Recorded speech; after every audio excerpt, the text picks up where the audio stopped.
Cool. So, hey everyone, my name is Ermek. I'm actually the CEO of Richie and AI. And what we basically do is we built embedded lending infrastructure for various B2B SaaS platforms. As part of our kind of like efforts to help and empower other platforms and businesses, we started a series of webinars with different prominent speakers from all different industries, like basically adjacent to B2B SaaS. And we are happy to have Joshua Schulman today. And he's a very prominent speaker, public speaker. Actually, we've been fascinated about his mission and about his idea that communication actually is an umbrella for everything.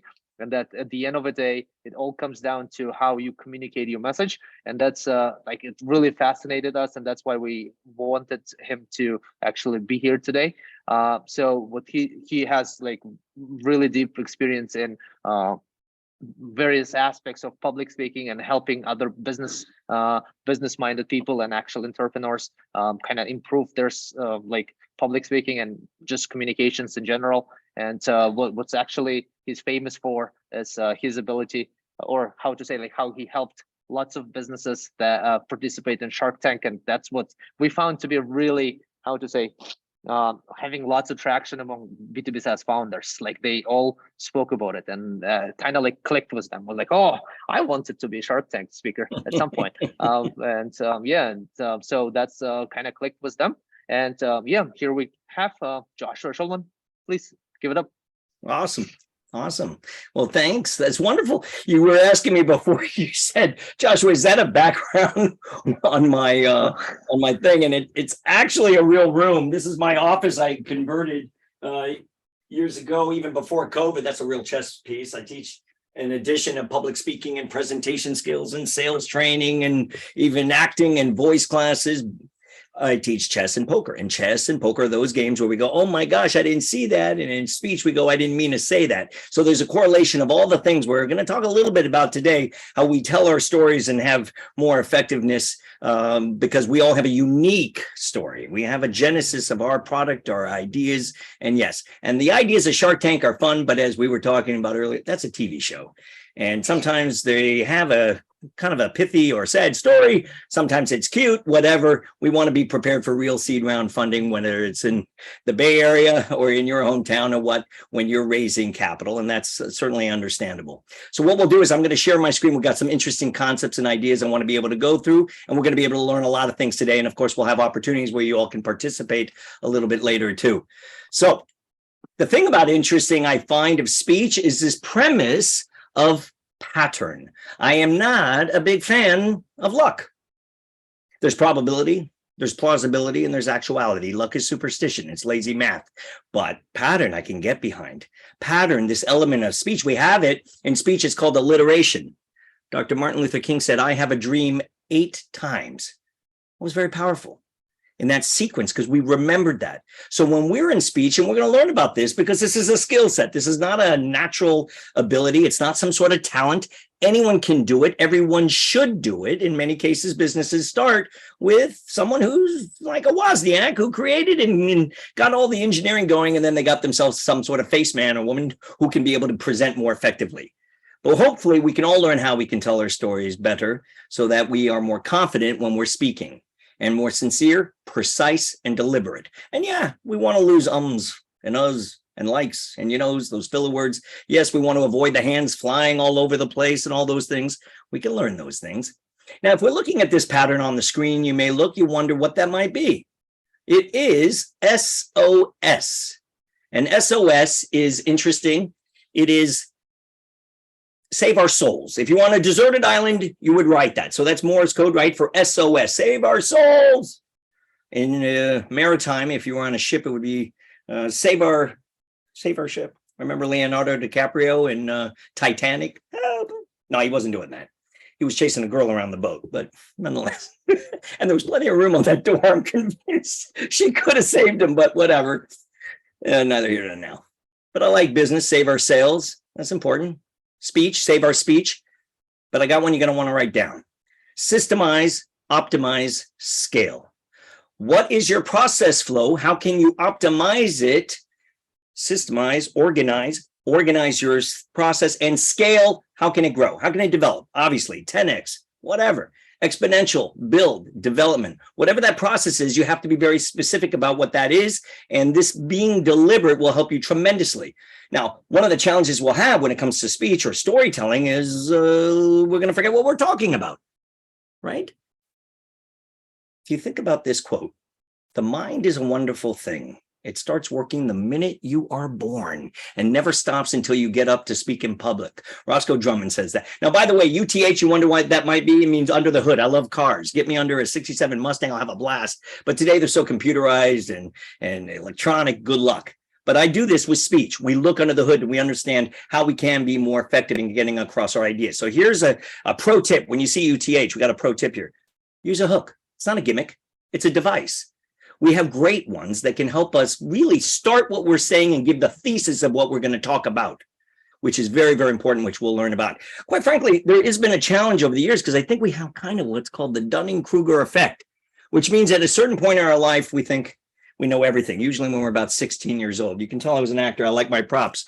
When we were kids, we played with the tape measure and we let it fly back, smacks us in the face, catches our finger. That's called life, which is interesting. Malcolm Gladwell, he had a hypothesis. He said that it takes 10 years or 10,000 hours to become an expert.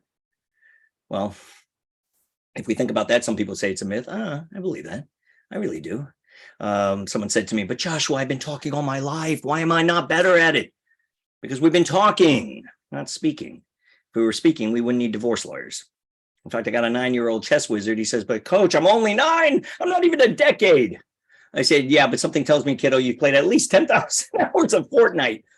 So we have that. Now, there's an interesting dynamic. Right now, we're talking and working with folks all over the world. The world's gotten very small. And in some cultures, IQ is very important. In fact, in some scenarios, you can't present your ideas without an MBA or a PhD on SharkTank. They don't care. You got a great idea. They want the everyman, if you will. But in Asian culture, interesting, Indian, Chinese, Korean, a lot of the folks that I work with, the nail that sticks up gets hammered down. But think about it. In North America, the nail that sticks up actually gets opportunity, advancement, promotion, recognition, reward.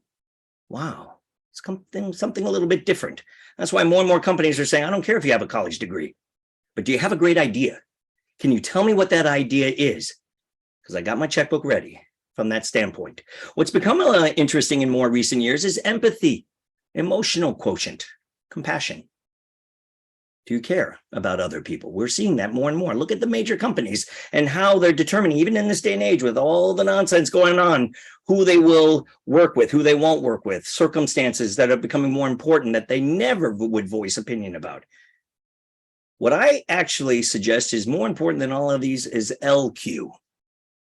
Think about this. What do you surmise LQ stands for? Now, some of you might be thinking logic, leverage, maybe. I can imagine language. This is all on the left side of the brain, right? Pop on the other side. Love. Do you care about what you're talking about? Practice what you preach, or don't give the speech. You guys have only known me a few minutes. You know I love this stuff. That's very key. My sister, she's a therapist. We talk about this, right? I mean, she said, well, it's not as simple as left and right brain. There's an amygdala and there's new cognitive studies. And I get that. I'm also a poker player. And I have this element of nonverbal and reading people that's very important. And I can imagine people can't appreciate when something is connecting to them. Let me illustrate that. Let's take this opportunity at home. Nobody's with you. Nobody can hear you. Read this aloud. Let's try it. Finished files are the result of years of scientific study combined with the experience of many years of experts. Now I'm going to ask you a question about that quote. You only have 10 seconds now to reply. You ready? How many F, the letter F is in Frank, do you see in the quote? Only in the quote, that's the parameter. Go ahead, I'm timing. Count it in your head, don't look on the screen. Don't count on the screen. All right, now if you want, you could pop them in the chat box, and then Ermek, you can tell me what some of the numbers we see.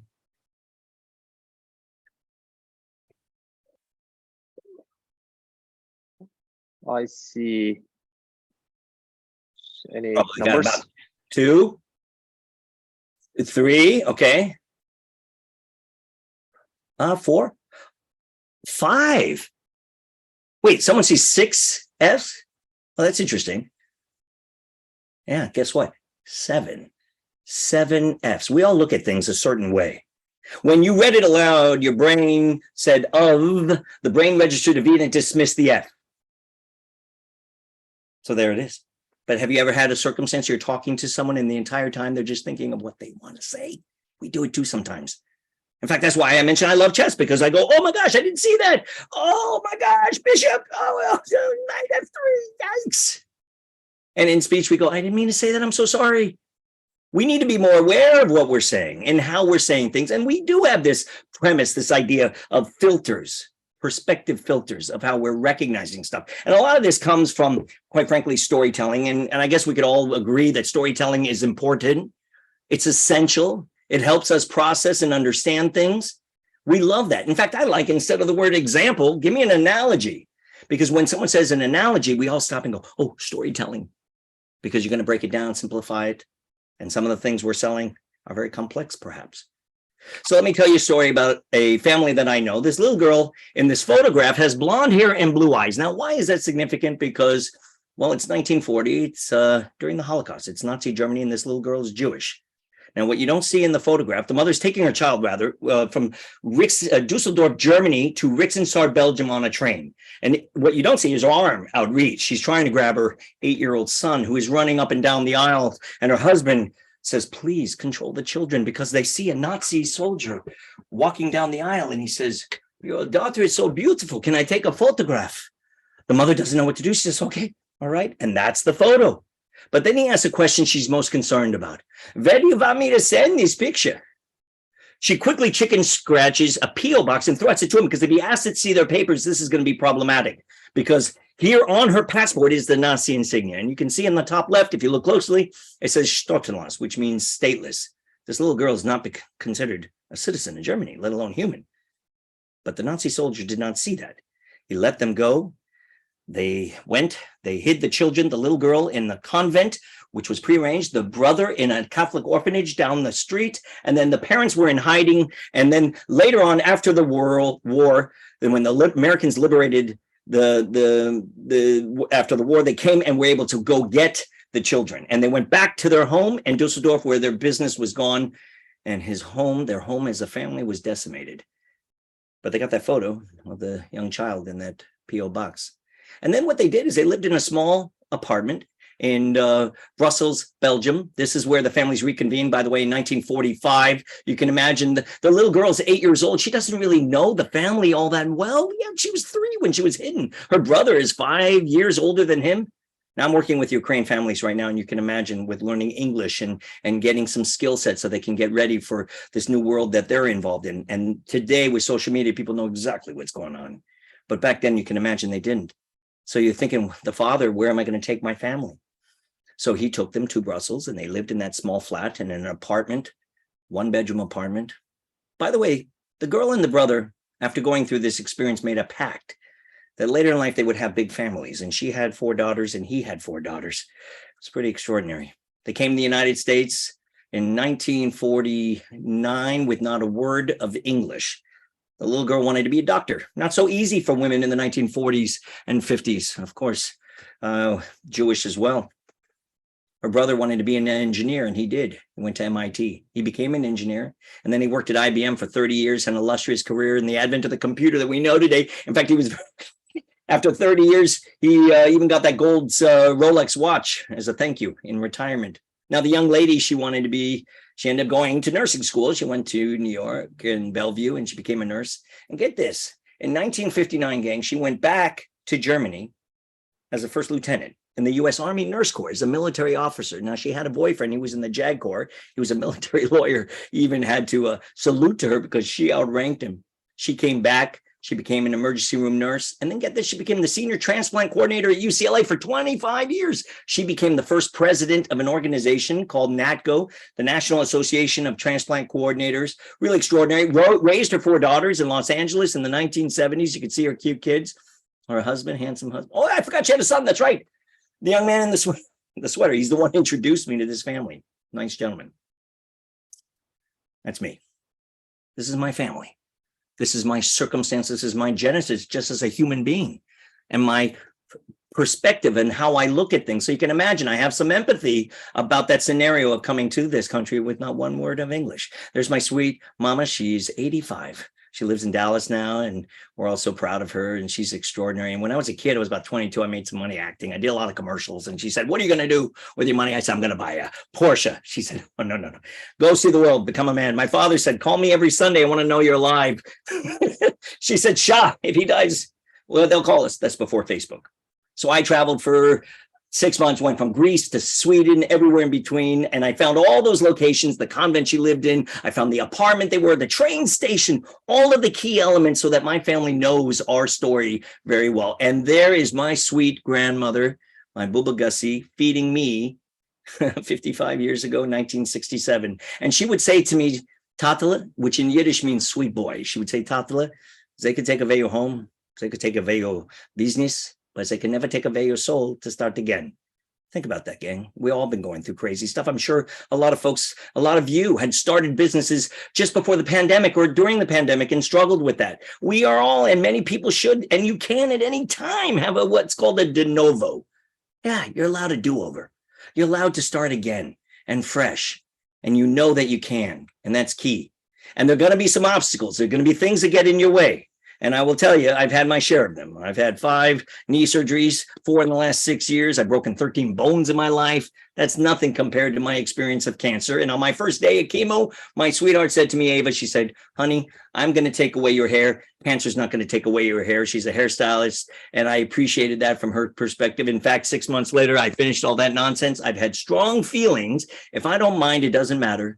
And if it doesn't matter, I don't mind. I did my chemo on Friday, so I could be back to work on Monday. A week and a half later, I'd have my next treatment. And boom, I was out there doing my thing, doing my trainings, my programs around the country. Yeah, I have a new hairstyle there. And it was a little bit, people curious about what that was.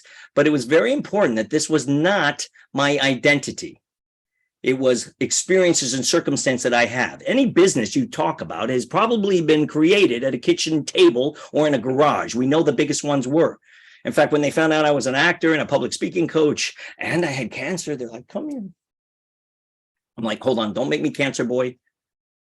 But I was really proud of that. We raised a lot of money pre-COVID there for cure cancer research. And there's sweet Ava, my darling, and she was there along the whole way. And this is helpful because, listen, this is why I'm doing this. Now, you all familiar with Simon Sinek, and he's talked about those things for years. We know about this. The why. What is your why? You better find it. Why are you doing this business? If you're building it to scale it, exit, if you got a strategy, fantastic. What is it you're doing? Is it your life's work? Some people love that process. Some of you are serial entrepreneurs and you love the idea of creating and building something.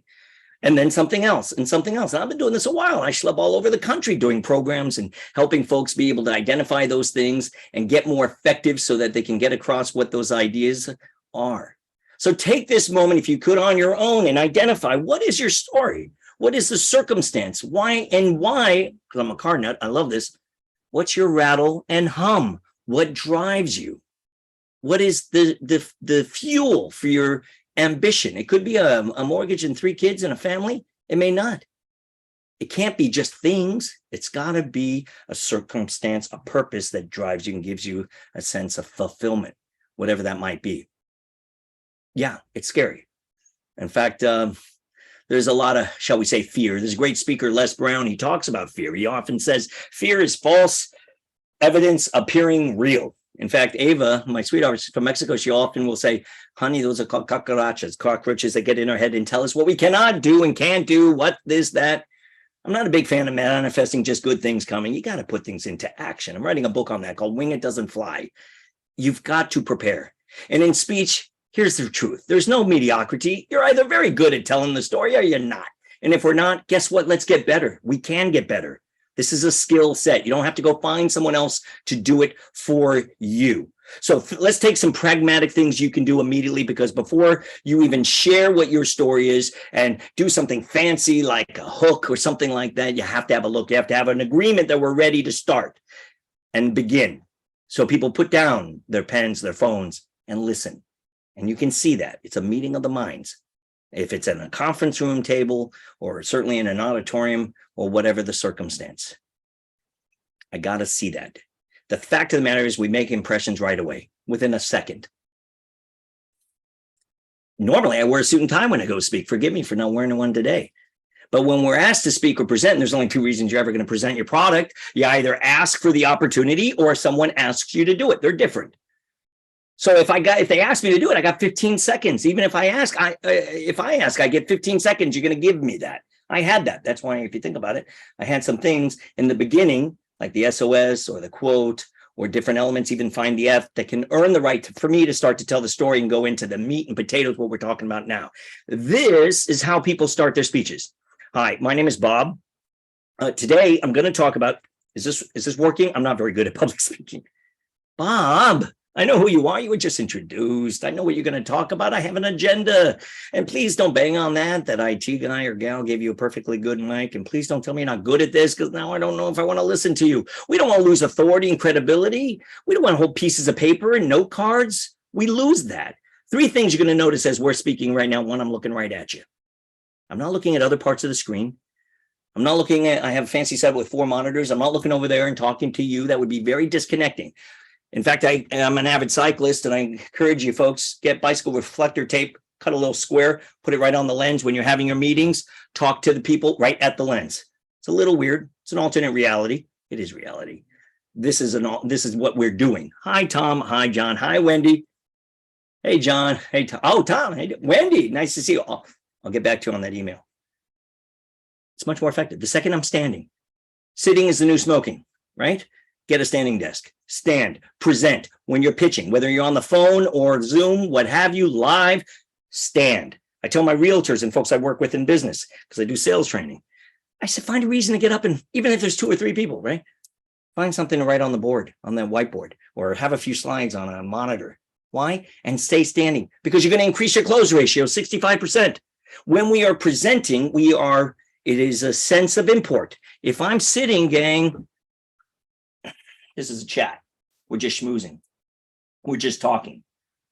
No, this is way too important. What we're talking about today is your livelihood, the things that you're doing. It is your life's work.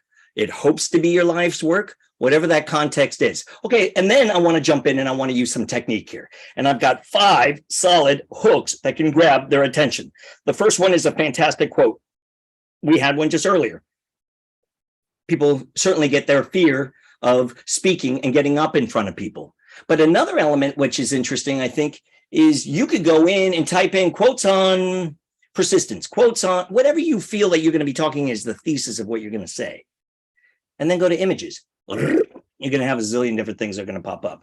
Find a good slide, an element. And you know what? When we're young guns, I can appreciate that, because someone smarter than us has got some insight, and quotes can help with that, with a little bit of humility. We've had a lot of hubris in recent years, and we see it in business, politics, right? Nobody knows better than I, whatever that nonsense is. So the next thing interesting we can do is a statistic. What's an interesting statistic about your business? Know and showcase your elements. Now, before I mentioned there were 3 things to notice. 1 is I'm looking at you. The second thing is I'm standing. The third is I take detailed notes typically, but I don't use notes to speak. I'm presumed and expected to know what I'm talking about.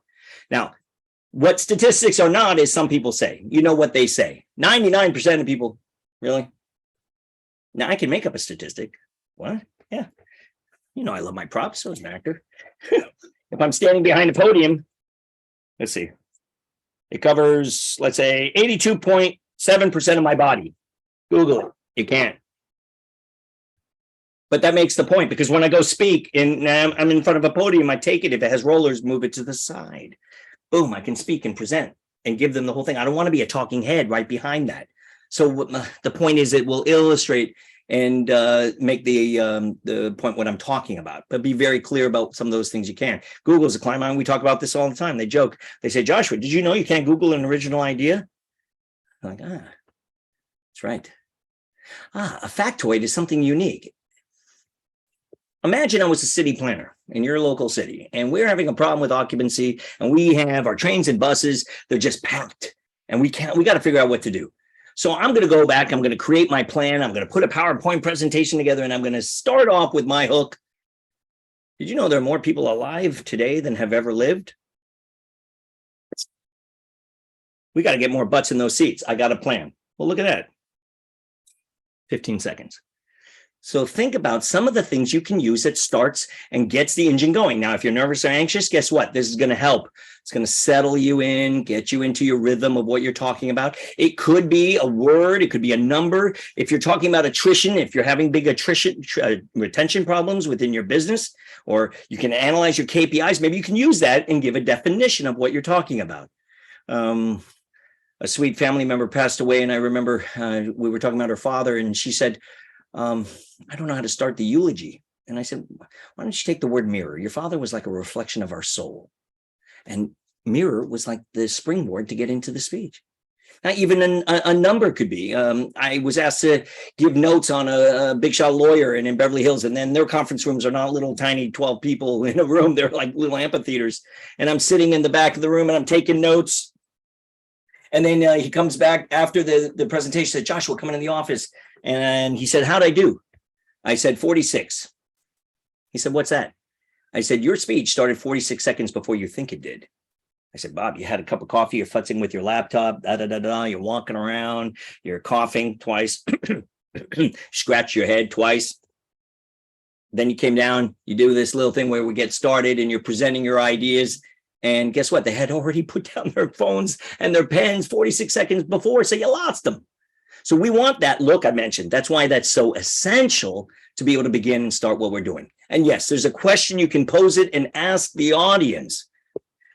This is not rhetorical. You do not want people commandeering your mic. But you might pose a question. I was supposed to speak to 1,000 entrepreneurs in Bangalore, India, just before COVID. I was going to ask how many folks have heard of Silicon Valley. Every hand would go up. Then I was going to say, how about Silicon Beach?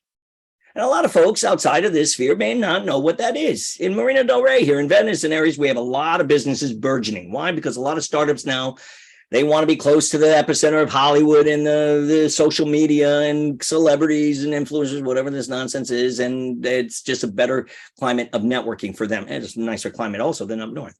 It's not necessarily less expensive. So think about your next speech, your next presentation, and what is the hook you're going to use in order to get that and get started in what you're doing. Now, I like 6-word stories. Ernest Hemingway did a great one. That was based on a bet. They said, can you tell a story in 6 words? And he did. And the 6-word story he said was, for sale, baby shoes, never worn. Now, some people might look at that and simply think it's an advertisement. It's not. For sale, baby shoes, never worn. Baby passed away. It's sad. But there could be things that are inspiring. Teachers must challenge students to create, or it could be romantic. I'll meet you where we began, or it could even be funny. 8th hour of YouTube, send help. In fact, I want you to think about how you could take your next presentation and pitch and put it in a 6-word story. That will help you be able to make sure you're very clear and precise about what you're going to go over. You could also use the 27-9-3 rule. If you don't know what that is, you write 27 words, you say it in about 9 seconds, and you have 3 points. So when you're thinking about your next pitch, your elevator pitch, see if you can incorporate that 27-9-3 rule in that. Now let's talk about 8 for great. I love fun, cool things. Pro tip, by the way, if you have ideas, we live in a BuzzFeed world. 5 tips. 10 hacks, 12 steps. If you list them all, they're going to read that, gang. They're not going to listen to a word you say. So make sure when you share this, and Amazon's a client of mine, they're not allowed to use PowerPoint. Why? Because I guess Bezos felt, hey, you guys are just reading whatever's on the screen. I don't need that. Just send me the deck. I like PowerPoint. I want to go and do presentations where I have a deck, because sometimes people say, hey, Josh, here's my card. Can you send me the deck? That's good. Get me in front of an audience of 500 people. I promise you, I'm going to get a lot of business cards. It's going to be a lot better for me than dialing for dollars. That's why public speaking is important. Find opportunities where you can go speak and present your concepts and idea, and think of structure. Every speech has, you might have heard what's called the old Navy way. Yeah, tell them what you're going to talk about. Tell them what you told them. I like to be like Quentin Tarantino, the movie director. Take the ending, move it to the beginning. Play with that. But even better, I appreciate chronemics. What is that? Everyone thinks in frame of time, the way things were, the way things are now, and the way things will be in the future. If you process your speech in that way, you're going to be hitting on the points that they want to hear, because what is the 2 most essential parts of your speech? relevance, and unexpected. If you can make your speech connect to what they're looking for, or they think they are, right? We don't know what we don't know sometimes, and unexpected, then you got them. And you can be able to present and clarify what your ideas are. And of course, if it's capital, fine. Remember, 3 structures of business. What are they? Analysis plus capital plus execution. That's why it's not essential for us just to learn how to talk better. We got to be able to walk the walk, not just talk the talk, which we see too much of. There's a lot of BS out there. And then you be aware of who the people are you're presenting and getting across your ideas. Robin Williams was one of my favorite comics. When he passed away, that was really sad. But he used to speak at USO tours, like in Iraq for the military, and there'd be 800 people in the audience. And I remember one time he apparently had turned around. I mean, the entire audience turned around when they heard revelry, right? That's when the flag goes down. He turned around, the entire audience turned around, came back. Someone smart ass said, "Play ball." He said, "I've had some bad shows, but I never had the entire audience turn their back on me." And the laugh was uproarious. Now, that was a risk because maybe they thought he was disrespectful, but no, they know. He knew who he was talking to. He did this on his nickel. He knew this was important, and he appreciated that context, and they know who he was and why he was doing what he did. But being aware, I was just in San Antonio a couple of years ago, and I remember talking about the river walk, and we had some stories and references about that. Wherever you are, those people are unique to what that circumstance is, and that's important that you have that connection.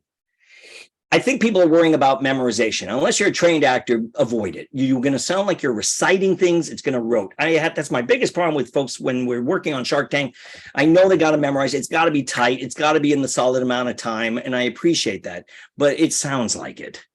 So if you need to, maybe memorize the opening quotes or things you're going to do, maybe the ending, so that if they look at you and give the old 1, 2, roll up, finish up, you can get right to your conclusion without having to sound like an old sales guy. In summary, in conclusion, you can have a natural wrap up by cadence. So focusing on not how you're doing it, but I'm going to talk about this, and do it quickly. Franklin Delano Roosevelt, great president. I like to study prime ministers, presidents, leaders. I get an idea. I want to analyze their speech and what they're doing. We talk about it a lot. He said in a speech, "Be sincere, be brief, be seated." That was the whole speech.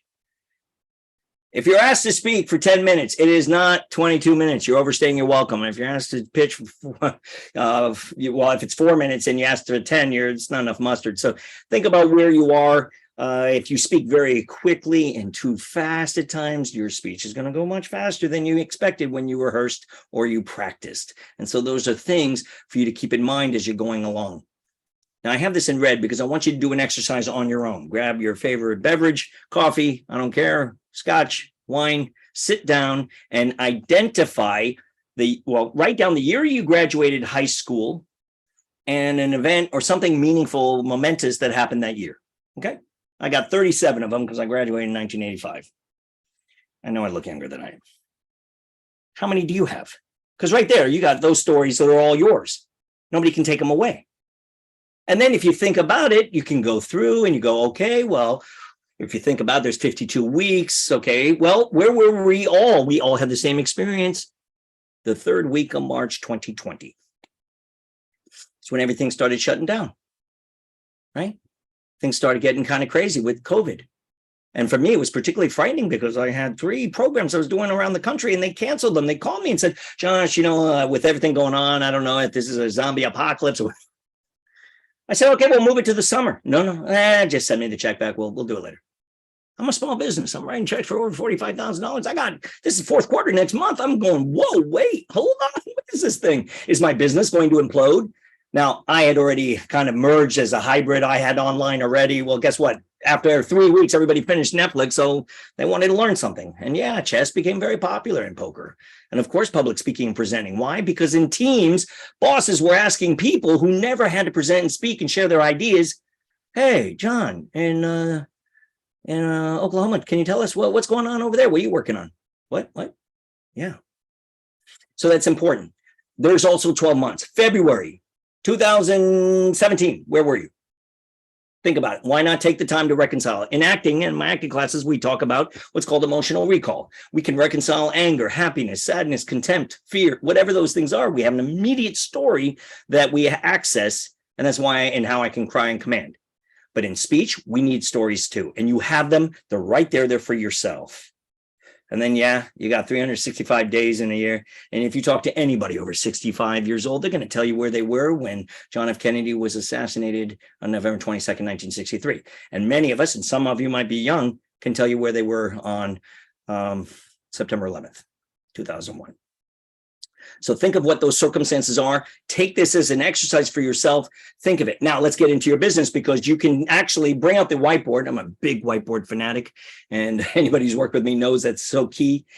Make 6 columns. What are the 6 things people are going to be asking you about? You can already anticipate this. A good lawyer doesn't ask a question in a courtroom that he or she does not know the answer to. Why are we not doing that? It's not that complicated. We should be doing those things as well. And so if you were, let's say, a politician preparing for a debate, you would know. And so let's pretend, hey, we're getting an intervention. We all think you should run for president of the United States. What's your take on military spending, the deficit, healthcare, yada, yada, yada. You would already prepare your thoughts and mind and ideas. And I want you to think about when you talk about your business or you share concepts or ideas about that, what you do, and someone responds with, oh, really? Oh, I didn't know that. Oh, that's interesting. And if they start to write something down, oh my gosh, you got to stop and say, what did I just say? Confidence is not fake it till you make it. It is not act as if. It's you can do this, this, this, this, and this, and you can replicate it time and time and time again, and that's sustainable. That's when you really know what you're speaking of. And your business, you need to know it inside and out. It's going to take a little bit. You're going to get better at this. I promise you. The more you do it, you will. And you have to make the effort to build on this, because it is a skill, as we said. It is not a talent. This is not a natural ability. Now, I think this is a good opportunity for us to actually share, and maybe I want some insights from you and thoughts. And Ermek, you can certainly jump in with this. Think of a speaker you admire. Now, if it's someone in the public sphere, that's fine, because then we all have a collective understanding on who that is, perhaps, and we're thinking why they're effective and maybe what attributes you would like to have. Now, sometimes people in our world, your own boss, your parent, or someone else you know is very good. That's fair. That's fair. But in this case, let's see if there's some examples of Ermek, if people wrote in some ideas, and I'll analyze them right off the bat. Well, let's discuss. I could throw in mine as well. Go ahead. I don't know. I think it says Josh or Schulman. Someone says. I'd say. Well, I think Barack Obama is actually a very good speaker, public speaker. Barack Obama is a fantastic speaker. But I like 2 things about him. I it said basically by how he makes you cry and laugh in the same speech, like during the same speech. Like it's kind of like fascinates you, because he's like funny at the same time. He actually gets you emotional as well, you know. It's like, let's analyze that, because it's important, because I teach stand-up comedy, and as comedians, they have to make you laugh. It's formulaic, every 3 lines. Bop, bop, bop, ha, ha, bop, bop, bop. As speakers, politicians, they don't need to. In fact, we're not looking for a comic. We're looking for someone who's got great ideas, because it goes back to the way things were, the way things are now, the way things will be in the future. We just saw this yesterday, and Obama had a brilliant way of doing that, because if you can make them think every 3 lines and then laugh 2 or 3 times in totality, you will, I promise you, increase engagement. So he did that well. Now, Michelle Obama will be the first to say he's got a couple problems here. He says, I'm an too much. He speaks a little bit slowly at times. Now, the guy's brilliant. He's a constitutional lawyer, professor back in the day. I mean, the guy can handle a room easily. And when he says, he's processing what he says. Listen, Obama's very specific in particular. He's a cool cat. He knows exactly what he wants to process. The problem is when us regular folks say, like, you know, those filler words are basically, we're saying, hold on, don't interrupt me. Let me get my idea. Let me say it. No one's going to interrupt you when you're presenting your ideas. I promise you. They're very respectful.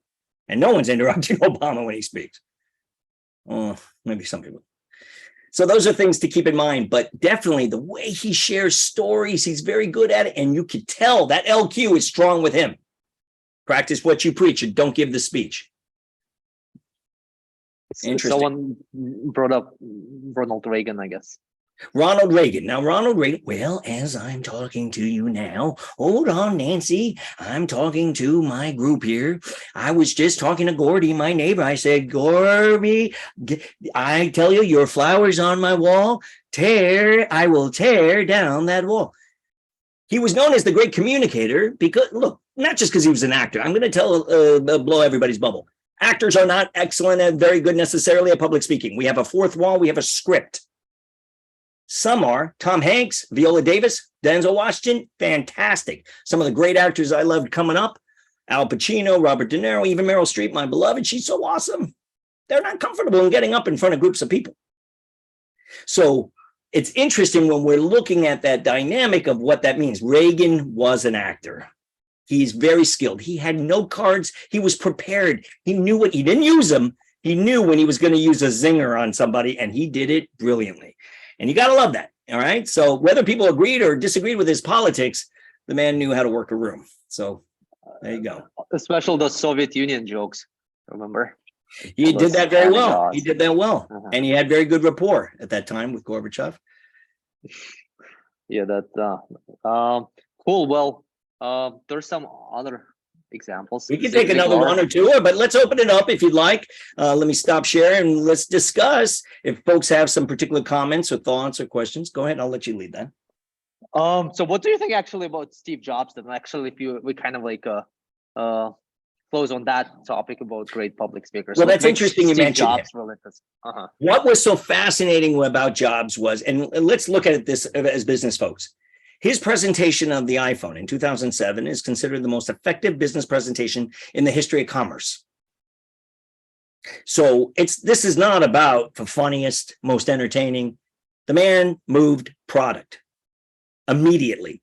And how did he do it? He said some simple words, one more thing, those 3 words. Now, a lot of people, and many of you at home may not know where that might come from originally. In the 1970s, there was a very popular television show called Columbo. Peter Falk was this actor. He was an actor. And then his name was Peter Falk. He played Columbo. He was wearing a raincoat in Los Angeles. He was a private detective and an investigator. No, not private detective. He was a policeman detective trying to figure out problems. People found him unsuspecting. He would talk to the folk. The show would start with a murder. We know who did it. It's not a whodunit. He comes in. We're trying to see if he could pick up on the clues. At one point, Ermek, he would walk away from the suspect and say, one more thing, I got to ask you this question. And at any given point, did you think when you were looking out the window that the sun was shining in your eyes, you might not have seen the killer? And people would love it. It was great.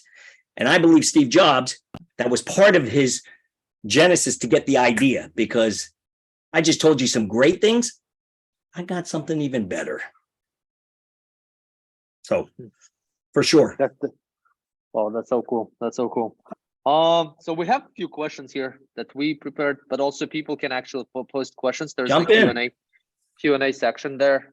Wait, before you start, can I just mention something about Q&As? I know we're having this, we got the questions, but I'm going to tell you they typically suck. Because when we're presenting our ideas and sharing, and we do a whole presentation, and then we say, does anybody have any questions? No, thud. So there's a couple ways you could do it. You can have a dear friend or a confederate, in this case, the organizer. They facilitate it. They introduce you. Then they finish their speech. The other person can pick it up. And instead of saying, does anybody have any questions? Try this. Does anybody have any comments, thoughts, or questions? Why? Because there's one in every crowd who wants to hear themselves speak. So let's get the ball rolling.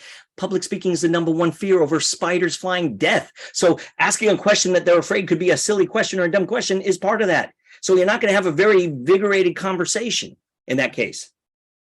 Go ahead, try it out. We can actually, yeah, sounds good. So we can have people basically just raise your hand if you want to actually speak and ask your question. But if you feel shy, you can just type that question and write in the chat. I'll have a question though here. That's kind of comes from me, but basically, is there much difference? But was this like having to present on Zoom versus presenting it like in public?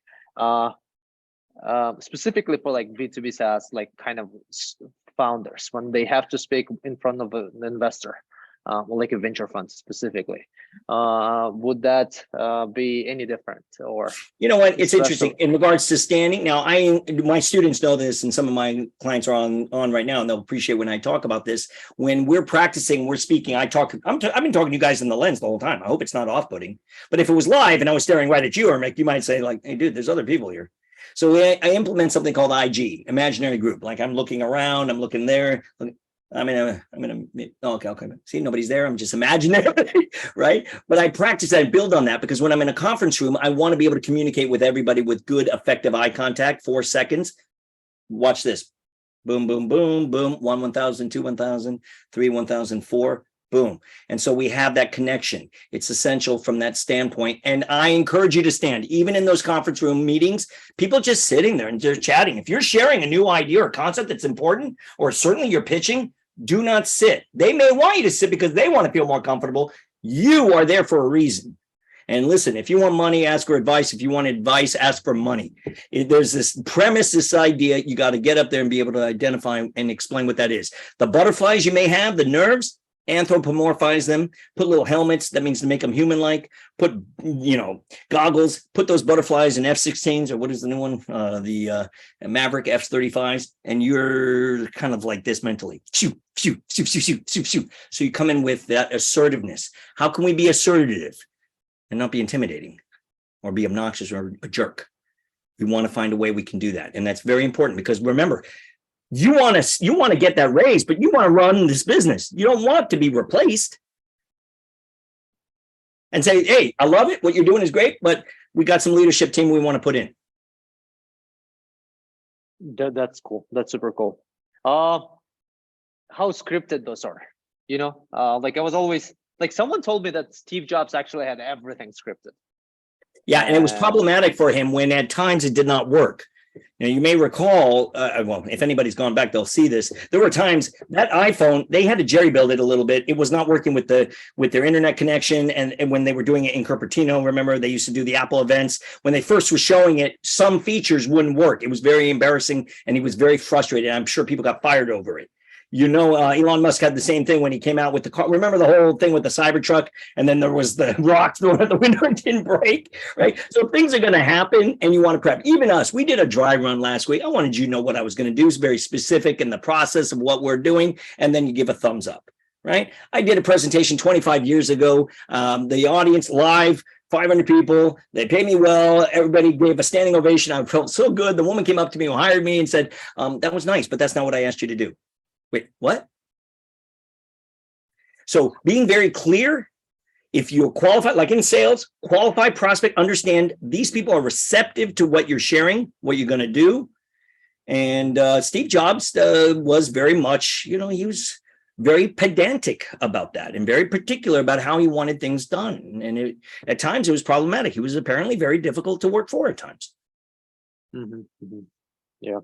There's a question. It says how to overcome fear of public speaking. So I got a couple ideas for you. First of all, if there's deep-rooted issues, like say, mom and dad maybe told you to shut up all the time. You know what? Go talk to a therapist. I really encourage you. Walk it through and figure out what those issues are. But if it's because you don't know what to do with your hands when you're talking, or who to look at, or how to structure your speech better, or how to end a speech, let alone how to implement humor, or how to speak what's called extemporaneously, meaning no notes or pieces of paper, then I got you. I can help you. Why? Because this is a skill set. This is not a natural ability. This is not a talent. And it's probably not a great pitch for me, but I'm not that smart. I'm not that talented. I'm incredibly diligent. I know that. I do 75 coaching sessions a week, one-on-one group classes. I do it 7 days a week. I love this. My mama said, if you love what you do, you'll never work a day in your life. And she also said, feed your soul, not just your wallet. So that's why I do the chess on the weekends. It's a big deal for me. The kids love it. And I love teaching it because I think there's a correlation. My chess classes are communication classes. I have students as young as 2.5, 3 years old, all the way to senior citizens. But the fears you're feeling, the anxiety and stress is probably not prepared. And I want you to do this. 6 things. Who, what, when, where, why, how. Who are you speaking to? Meaning demographic, are they receiving, what, all that stuff. Why are you doing it? Meaning, why are you speaking about this? And why are you the one doing it? If your boss asks you to speak at a meeting, I promise you, they're lining you up. You could be up for a job promotion. You may not know. Okay. What are you going to cover? And when? Is it morning, afternoon, evening? That makes a difference. I do things at 6 a.m. and listen, I got to have the same energy I got right now that I'm going to almost 8 o'clock tonight. And then where? Is it on Zoom? Is it live in conference room, on a panel, speaking in a conference, what have you, the circumstance, on television, of course, with huge bright lights right in your eyes. And then, of course, how? Is it a microphone, a lapel mic, a lavalier? You can choose and organize these things. The event organizer, you can ask all those questions. You don't have to wonder, I wonder how many people or what this or that, or find out. And does it, well, you said that it actually kind of like applies to everything and then all the different types of it. But if you actually talk about writing, let's say, would that apply like storytelling? Like, would it apply to writing as well? Or would it kind of follow the same principle? I'm not a big fan of writing. And this is like when I teach, I'm not teaching a creative writing class. Can we speak flowerly? Can we use malaprops? Listen, my students with English as a second language, I work with a lot of engineers, you can imagine, in a lot of startups, all right? Indian, Vietnamese, Chinese, Russian, Korean, Pakistani, you name it. But native speakers struggle with that. For them, we're talking, let's say, with English as a second language, definite articles, plurals, pronouns, prepositions, idioms, vocabulary. But native speakers who have, there's a higher expectation, we're talking about metaphors, similes, malaprops, onomatopoeia, alliteration. So having a mastery of language, look, Warren Buffett said public speaking and sales training was his secret sauce of success. I'm adding a third. My trifecta is business English, whether English is your second language or not. We need better command of this. Too many of us are speaking with, like, every other word. They're not making a point. They're going in what's called up talk, where I'm going up, where we're talking about something. I think you really like my product. We've worked very hard. Are you asking me? Are you telling me? Find a declaration, have a commitment, have a conviction, use punctuation in your speech. All of this is going to help with the nerves. And if I promise you, if you know something they don't know, guess what? That's empowering. That's empowering. It's going to get rid of the nonsense nerves.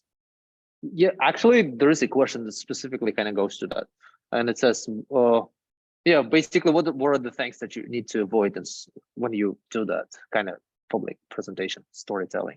Things that you need to avoid. Okay, yeah. Well, avoid walking around, meandering, staring at the carpet, that stain on the carpet. If you're looking down, I promise you everybody's looking to see what you're looking at. Don't look up. Why? Because he's not going to help you. He's very busy right now. Really connect and look at people. Back in the day, they taught public speaking. You look over people's heads in the 40s and 50s. I'm like, what is this nonsense? No, look at people, connect with them. Have sincerity in your speech and what you're saying. And those things will help you tremendously. All right, we got another question? Oh. Yeah, we got someone actually wants to ask it. So yeah, let's go for it. Yeah, so Spencer, you are welcome to. Thank you. Hey, Joshua. Hey, Spencer. Spencer's one of my clients. So thanks for jumping in, man. How you doing, bud? Of course. I'm doing fantastic. I'm honored to be able to join this call to hear your speech. I just had one quick question. For people that have fear of public speaking, what type of organizations would you recommend people to join? Well, that's interesting. Many of them, there are things that people could do. If they want to speak and present, they could go to Rotary clubs. They always need speakers. Chambers of commerce, you can always have an opportunity to be on a panel or speak. There's even an organization, of course, people are familiar, called Toastmasters International, which is huge. It's all over the world, actually. They sponsor the World Championship of Public Speaking. In fact, I came in third in the regionals in 2006 there. I beat out 25,000 people. One day I'll go back and win that thing. I don't know. I get more mileage coming third than my friends, some of them who won the whole thing. But that's great because you can speak in front of 40, 50 people maybe weekly, and that could be a good opportunity. But if you have a real fear, because it kind of attracts different people, some who have a fear of public speaking, but also a lot of trainers, professional folks who want to hone their weekly skill set. But that's a great question, Spencer. And I think people need to be proactive and find different ways to develop it. You cannot, there's a reason I don't do YouTube videos. This is not a spectator sport. I don't just want to make a bunch of videos and get likes and followers. That's not interesting. I have no interest in being a big, huge, famous name. I was an actor, and one of the things I didn't want to twiddle my thumbs waiting for my agent to call so I can get 5 lines on a crappy TV show. Someone said, do you miss acting? I said, I do 10, 12 shows a day, try the veal. Pre-COVID, I had 1,000 insurance lawyers at Disney Hall. Find me an acting gig that pays that. So the premise or the idea of what we're doing, what we think we're doing, what we should do, it's not all that. 8 out of 10 young middle schoolers today were asked what they want to do when they grow up. They say influencers. I want to know what they're going to be influencing, what you buy, what you wear, or how you feel. Who knows? Thank you, Joshua. You're welcome. Cool. Thank you. Thank you, Spencer. So and there's one last question. Let's make it the last question. So it says, any tips on body language? Yes, body language, be very specific. We all are aware of these things. When English is our second language, we actually rely on it a lot. Careful, entrepreneurs, you know who you are. You've done this before. You've seen this on the front of Billionaire Magazine or Entrepreneur Magazine. I've seen even Cuban do it. And of course, Damon, they all do this and it drives me bananas. Some photographer told them, stand like this and you're going to evoke power. Please don't. I'll tell you why. This is called the church steeple. And what it suggests is that I am the church, you're my subject, just do what I say, don't question me. Trump does it all the time. I'm not going to bag on him, but he does this all the time. And then he does what I call the church steeple bounce. This is agitation because people aren't listening to him. Well, guess what? He doesn't have sycophants in business. In government. Half the people hate him and not going to listen to him anyway. So he was agitated with that. And of course, this is always, we know it's defensive, but when Trump was in his cabinet meetings, notice he was not like this. He was like this, holding on for dear life, like a straitjacket. So keep in mind some of the things that evoke weakness or concern. No one's going to laugh at you. They're going to feel bad for you. And if they feel bad for us, that's worse. So be very specific. I'll give you 3 gestures you can use in body language that are effective in presenting and pitching concepts. Compartmentalize it. Break it down, simplify. The other thing is give it scale and size. They want to see how this is going to grow. The third would be, emotionalize it. Better be genuine. If it's authentic, and I know that that's heartfelt, what you just shared with me, I'm going to write you a check. That's how that works. So be specific. Don't be over-rehearsed and get comfortable. Your hand should be in 2 places, RP, either right here or by your side. Don't have them flailing around. Your hands are paintbrushes. And if you're using them to illustrate something, I'm not going to listen to you anymore. It's like the boy who cried wolf. So be very specific, not clasped. When we clasp our hands, we're nervous sometimes, and we might be starting to do this and this and this and this. And now I'm looking at your hands. I'm not listening to you. So body language is key. You can imagine I use it in poker as well. So we can go into more details of all this. I do whole modules of training on these things and every dynamic of public speaking. I work with everybody. To me, public speaking is not about becoming Tony Robbins' gang. It's about speaking in public. 1, 3, 5, maybe 1,000. I promise you this. If you're good at what you do, you will be asked to speak to a group. If you're really good, a large group. If you're really good, someone's coming up to you and they're going to say, excuse me, what's your rate? Meaning come speak at our company, come work for our organization, or here's that check for cap raise for that brilliant, great idea. There's actually a question like that. It says, I'd like to learn more. And how can I learn more about speaking, public speaking training you offer? So. I appreciate that. I feel very blessed. Only about 2 or 3 slots open every month. I do group classes for companies where we can have either 8 to 10 people. Now I have some that are 25, even more. That's fine. I also do private coaching 1-on-1. I try to make it as accessible and affordable as possible. Obviously, companies have tuition reimbursement allotments. You should check with your company to see what tuition reimbursement policy you have. Feel free to reach out to me. I have a little bit of a waiting list. Sometimes slots pop on. You can find me on LinkedIn. Of course, I'm on there. Write me a direct message. Go to my website, www.getcoachingfromsci.com. I'm on all social media. You can find me everywhere and reach out, and I'll connect with you. We usually have this kind of, there is a question. Oh, no, someone posted your LinkedIn. Oh, thank you. Yes. My website's I think there's a link right there on my website. Cool. There's a link to my website on my LinkedIn. Oh, we went a little bit over time, so I think what we could do is, thank you. First of all, thank you, Joshua, for your time. One thing though, so we usually have this kind of like little gifts to people that watch this session. Sure. So is there something that you would like to offer? I'll tell you what I'll do. I'll give a 1-hour coaching session, 1-on-1, private. Like we'll work on Zoom like this. I'll identify your pain points.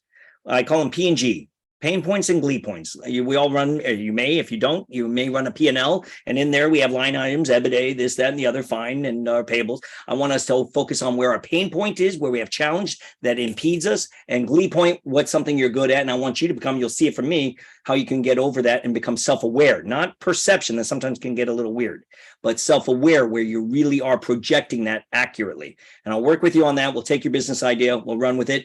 if you're interested on that, I would offer that 1 hour. And it's not a sales pitch. If you guys want to work with me, you'll find me, you'll work with me. But I want you to come away with solid, very effective things, practical, useful you can do right away and hit the ground running on Monday. And Mondays are big days for me. And those students who work with me will know the score 0-0 on Monday, right?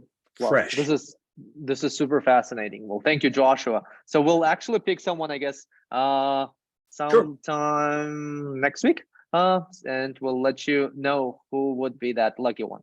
Awesome. Well, on that note, though, well, thank you, Josh. I mean, should we end it this way, I guess? Again, thank you so much to everyone. We can end with a great quote, right? How about yesterday is history, tomorrow's history, today's a gift. That's why we call it the present. Okay, focus on what we did today, apply it to what you got going. Look, people love great motivational quotes, but I will tell you something. You can watch them on Instagram. That's the biggest post people will do are motivational quotes. But successful people aren't spending all day typing motivational quotes. They're getting out there and they're doing it. Don't just talk the talk, walk the walk. Wow, this is cool. Well, thank you. Thank you, Joshua. Thanks, everyone, for being here with us today. This video, the recording of this webinar is going to be available for you guys to just go over some points if you missed them. And if you have any questions, always reach out to Joshua. He's available again. Saul posted his link to his so basically check him out. And this is an amazing experience for us. This was cool. Appreciate it. Awesome. Well, thank you, Joshua. Bye. Bye, everyone.